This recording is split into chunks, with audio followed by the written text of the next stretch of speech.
आप सभी को चैनल जनरल स्टडी वन में स्वागत है। देखिए साथियों, ये जो प्रश्न मैं देने जा रहा हूँ ये मोस्ट इम्पॉर्टेंट है आप लोगों के लिए। एक नंबर एग्जाम में एकदम फिक्स मान के चलिए, ठीक है।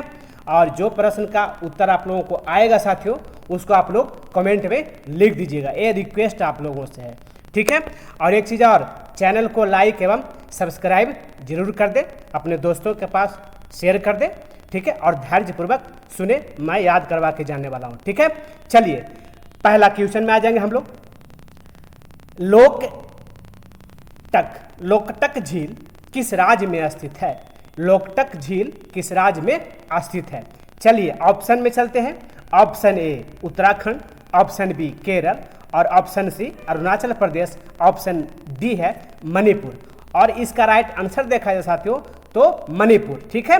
तो ऑप्शन डी को हम लोग याद रखेंगे, मणिपुर को याद रखेंगे। चलिए कलर कर देंगे। प्रश्न संख्या दूसरा में आ जाएंगे। गौतम बुद्ध ने अपना उपदेश किस भाषा में दिया था उन्होंने, ठीक है। ऑप्शन में ए में आ जाइए प्राकृतिक भाषा, बी में है पाली भाषा और सी में है संस्कृत भाषा और ऑप्शन डी दिया हुआ है साथियों अरबी भाषा। तो उन्होंने पाली भाषा में, ठीक है, पाली भाषा में उन्होंने उपदेश दिया था। तो ऑप्शन बी राइट आंसर हो गया, ठीक है। ऑप्शन बी को कलर कर देंगे। चलिए पाली भाषा को याद रखेंगे और चैनल को सब्सक्राइब कर दें साथियों, ठीक है। नंबर 3 में आ जाएंगे आगे। नेपाली सैनिक को किस नाम से जाना जाता है? ठीक है, नेपाल का जो सैनिक है वो इंडिया में भी कार्यरत है, इंडिया में ही कार्यरत है, ठीक है, रहता है। वो किस नाम से जाना जाता है? ठीक है। ऑप्शन ए याकी, ऑप्शन बी जानबुल और ऑप्शन सी है जवान और डी है साथियों गोरखा। और इसका राइट आंसर देखा जाए तो गोरखा ही है, ठीक है। ऑप्शन डी आंसर हो गया गोरखा। डी को कलर कर देंगे। चलिए प्रश्न संख्या 4 में आ जाएंगे। आप लोग धैर्यपूर्वक सुने, मैं याद करवा के जाने वाला हूं साथियों। और एक चीज़ और है, चैनल को लाइक एवं सब्सक्राइब जरूर कर लें, ठीक है, ताकि आपको डेली नोटिफिकेशन मिलता रहे। और हाँ, बेल आइकन को दबा करके साथियों ऑल को दबा दीजिएगा ताकि नोटिफिकेशन आराम से डेली चला जाए आप लोगों के पास, ठीक है। दिल्ली का अंतिम हिंदू शासक कौन था? ऑप्शन में चलिए। Option A Harshvardhan, option B Prithviraj Chauhan और ऑप्शन सी है हेमचंद्र विक्रमादित्य, ठीक है। और ऑप्शन डी है जयचंद। और इसका राइट आंसर देखा जाए साथियों तो हेमचंद्र विक्रमादित्य, ऑप्शन सी, ठीक है। ऑप्शन सी को हम लोग कलर कर देंगे। चलिए प्रश्न संख्या आगे बढ़ेंगे। 5 में आ जाएंगे। इलाहाबाद के स्तंभ लेखक को किसने लिखा था? ठीक है, ऑप्शन में आ जाइए। ए हरिकेश, बी पुलकेशिन द्वितीय और सी है हेलियोडोरस और डी है साथियों समुद्रगुप्त ने। और इसका राइट आंसर देखा जाए तो हरिसेन ने लिखे थे, ठीक है। ऑप्शन ए राइट आंसर, ठीक है। ऑप्शन ए को कलर कर देंगे, याद रखेंगे।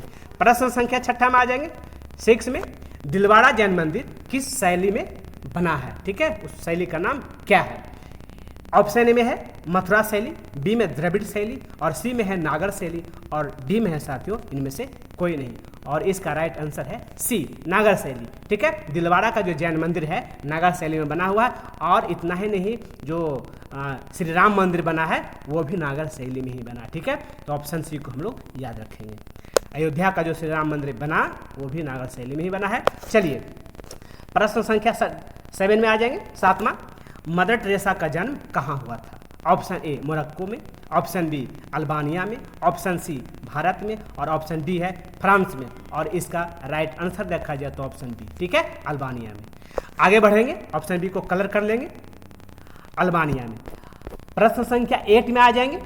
अगला, भारत के प्रथम उपग्रह का नाम क्या है? ठीक है, ए रोहिणी, बी अप्सरा, सी आर्यभट्ट और डी इनमें से कोई नहीं, ठीक है। और इसका राइट आंसर देखा जाए साथियों तो आर्यभट्ट है, ठीक है।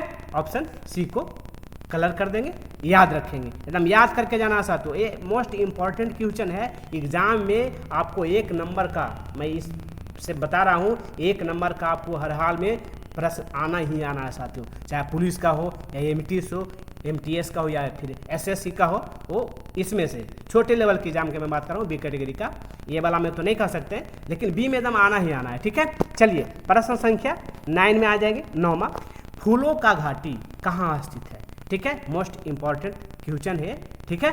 फूलों का घाटी कहाँ स्थित है? Option A Delhi, B Haryana, option C Himachal Pradesh और ऑप्शन डी दिया हुआ है उत्तराखंड। और इसका राइट आंसर है साथियों उत्तराखंड, यानी ऑप्शन बी को हम लोग याद रखेंगे, ठीक है, कलर कर देंगे।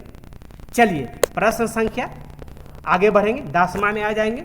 फॉरवर्ड ब्लॉक की स्थापना किसने किया था? Option A Subhash Chandra Bose, option B Abdul Ghaffar Khan और सी है साथियों रास बिहारी बोस और डी है चित्तरंजन दास। और इसका राइट आंसर है साथियों सुभाष चंद्र बोस ने फॉरवर्ड ब्लॉक का स्थापना किए थे, ठीक है। तो ऑप्शन ए को हम लोग कलर कर देंगे, याद रखेंगे। चलिए प्रश्न संख्या 11 में आ जाएंगे। क्वेश्चन नंबर 11, भारत सेवक समाज के संस्थापक कौन थे? Option A Abdul Ghaffar Khan, option B Gopal Krishna Gokhale, option C Mahatma Gandhi और ऑप्शन डी दिया हुआ है साथियों बाल गंगाधर तिलक। और इसका राइट आंसर देखा जाए साथियों तो गोपाल कृष्ण गोखले, ऑप्शन बी को हम लोग याद रखेंगे, कलर कर देंगे, ठीक है, ऑप्शन बी राइट आंसर। प्रश्न संख्या 12 में आ जाएंगे, 12 नंबर में आ जाएंगे। आगरा के लाल किले का निर्माण किसने करवाया? देखिए शाहजहां ने आगरा के ताजमहल का निर्माण करवाया, लेकिन आगरा के जस्ट नदी के जमुना नदी की इस पट्टी आपका ए है और ताजमहल है, और उस पट्टी है जो रेलवे स्टेशन के पास में है, वो आगरा के लाल किला का स्थापना वहीं पर हुआ, रेलवे स्टेशन से बगल में, ठीक है। लेकिन नदी के इस तरफ है ताजमहल और नदी के उस तरफ है लाल किला, जो कि आगरा का लाल किला कहलाता है, ठीक है। एक दिल्ली का लाल किला आप लोग जान रहे हैं। चलिए ऑप्शन ए दिया हुआ है Babur, option B Akbar, option C Shahjahan और ऑप्शन डी दिया हुआ है औरंगजेब। लेकिन इसका राइट आंसर है साथियों अकबर ने करवाया था, आगरा के लाल किले का निर्माण अकबर ने करवाया था, ठीक है। तो ऑप्शन बी को हम लोग कलर कर देंगे, right answer option B Akbar, ठीक है। चलिए प्रश्न संख्या 13 में आ जाएंगे। प्लूटो ग्रह किस श्रेणी में रखा गया है? उसको किस श्रेणी में रखा गया है, ठीक है। देखिए क्षुद्र ग्रह के श्रेणी में, ऑप्शन बी बलय ग्रह के श्रेणी में, ऑप्शन सी बौना ग्रह के श्रेणी में, छोटा ग्रह के श्रेणी में जिसको कह सकते हैं, और ऑप्शन डी है गर्म ग्रह के श्रेणी में, ठीक है। लेकिन इसका राइट आंसर है साथियों ऑप्शन सी बौना ग्रह, या फिर छोटा ग्रह भी कह सकते हैं, ठीक है, छोटा ग्रह भी कह सकते हैं इसको, ठीक है। छोटा ग्रह के श्रेणी में रखा गया है, ऑप्शन सी को कलर कर देंगे। चलिए आगे बढ़ते हैं। प्रश्न संख्या 14 में, जोग जलप्रपात किस नदी पर स्थित है? ठीक है। प्रश्न संख्या 14, जोग जलप्रपात किस नदी पर स्थित है? चलिए ऑप्शन में, ऑप्शन ए है ताप्ती नदी, बी नर्मदा नदी और सी है साथियों अलखनंदा और ऑप्शन डी है शरावती नदी। और इसका राइट आंसर देखा जाए साथियों तो शरावती नदी है, यानी ऑप्शन डी राइट आंसर है। ऑप्शन डी को हम लोग कलर कर देंगे, याद रखेंगे। प्रश्न संख्या 15 में आ जाएंगे। भरतपुर पक्षी अभयारण्य किस राज्य में स्थित है? ठीक है, भरतपुर पक्षी अभयारण्य किस राज्य में स्थित है? Option A Gujarat, option B Bihar, option C Rajasthan और ऑप्शन डी दिया हुआ है उत्तर प्रदेश। और इसका राइट आंसर देखा जाए तो राजस्थान है, ठीक है। भरतपुर पक्षी अभयारण्य जो है राजस्थान में स्थित है, ऑप्शन सी राइट आंसर, ठीक है। ऑप्शन सी को हम लोग याद रखेंगे, कलर कर देंगे, ठीक है।